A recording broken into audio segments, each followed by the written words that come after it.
আসসালামু আলাইকুম রহমতুল্লাহ। প্রিয় দেশবাসী, কেমন আছেন? আমরা আজকে যে বিষয়টি নিয়ে আলোচনা করব, এই বিষয়টি অলরেডি বাংলাদেশের সকল জনগণ কিছু না কিছু হিংস পেয়েছেন, জেনে গেছেন।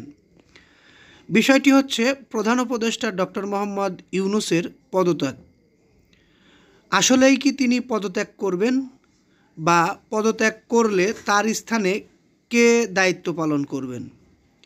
এই বিষয়টি নিয়ে বিএনপির স্থায়ী কমিটির সদস্য সালাউদ্দিন আহমেদ অলরেডি কথা বলেছেন।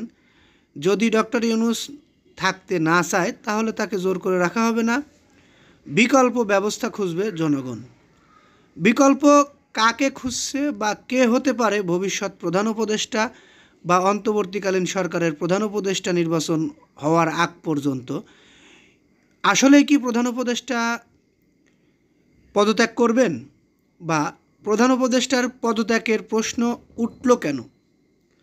গত ৮ আগস্ট অন্তর্বর্তী সরকার যখন দেশ পরিচালনার দায়িত্ব নেন, তখন ঘৃণার খবরের কেউ ভাবতে পারেনি ৯.৫ মাসের মাথায় তাদের সঙ্গে রাজনৈতিক দলগুলোর দূরত্ব অনতিক্রম্য পর্যায়ে পৌঁছে যাবে।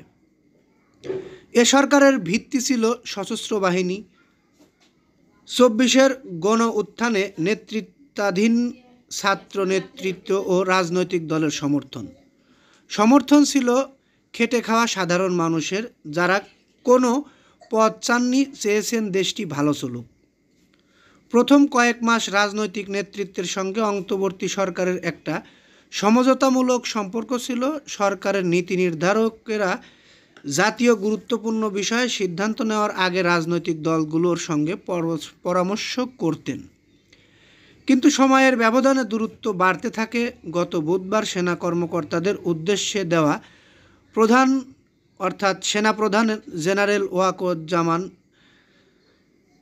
বক্তব্যের বোঝা গেল সশস্ত্র বাহিনীর সঙ্গে অন্তর্বর্তী সরকারের দূরত্ব বেড়েছে। তিনি বলেছেন, সশস্ত্র বাহিনীর সঙ্গে সংশ্লিষ্ট অনেক বিষয়ে সরকার সিদ্ধান্ত নিয়েছে তাদের অন্ধকারে রেখে। এই সকল বিষয়ে পর্যালোচনা করে বিভিন্ন রাজনৈতিক দলগুলোর সঙ্গে পরামর্শ না নিয়ে বিভিন্ন সিদ্ধান্ত, বিশেষ করে কিছু একটা হলেই রাস্তা বন্ধ করে আন্দোলন, এই সকল বিষয়গুলো নিয়েই আসলে প্রধান উপদেষ্টার পদত্যাগের কথা উঠে এসেছে। মূলত প্রধান উপদেষ্টা পদত্যাগের যে বিষয়টি আমরা শুনেছি এনসিপির প্রধানের মুখে, সেখান থেকে পর্যালোচনা করলে বোঝা যায় প্রধান উপদেষ্টা কাজ করতে স্বাচ্ছন্দ্য বোধ করছে না, বিভিন্ন বাধার সম্মুখীন হতে হচ্ছে। দেশের সংস্কার চাচ্ছেন না একটি রাজনৈতিক দল, এবং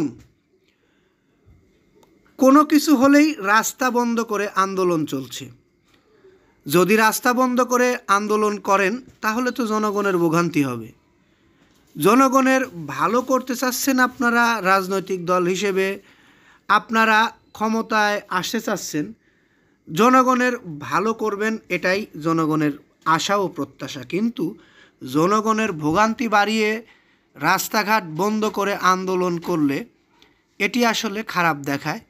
যদি প্রধান উপদেষ্টার কারণেই এইগুলো হয়ে থাকে তাহলে প্রধান উপদেষ্টা সেখান থেকে রিজাইন করবে।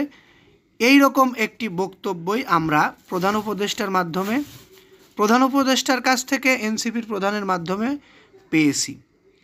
এখন বিএনপির স্থায়ী কমিটির সদস্য সালাউদ্দিন আহমেদ বলেছেন যে প্রধান উপদেষ্টা না থাকতে চাইলে জোর করে রাখা হবে না, কিন্তু তার জায়গায় বিকল্প কাকে পছন্দ করছেন তারা, এটি আমাদের জানার বিষয়। আপনারা কেউ জেনে থাকলে অবশ্যই কমেন্টে জানাবেন।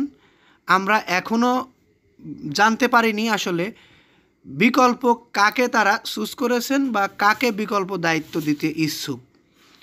পরবর্তী ভিডিও পেতে অবশ্যই চ্যানেলটি সাবস্ক্রাইব করে বেল বাটন অন করে রাখবেন। বিশেষ করে আপনাদের মতামতটি অবশ্যই কমেন্ট বক্সে জানিয়ে যাবেন। প্রধান উপদেষ্টা কতদিন প্রধান উপদেষ্টা হিসেবে বাংলাদেশ চালাবে, এটি নিয়ে অনেক কিছুই আমরা শুনেছি।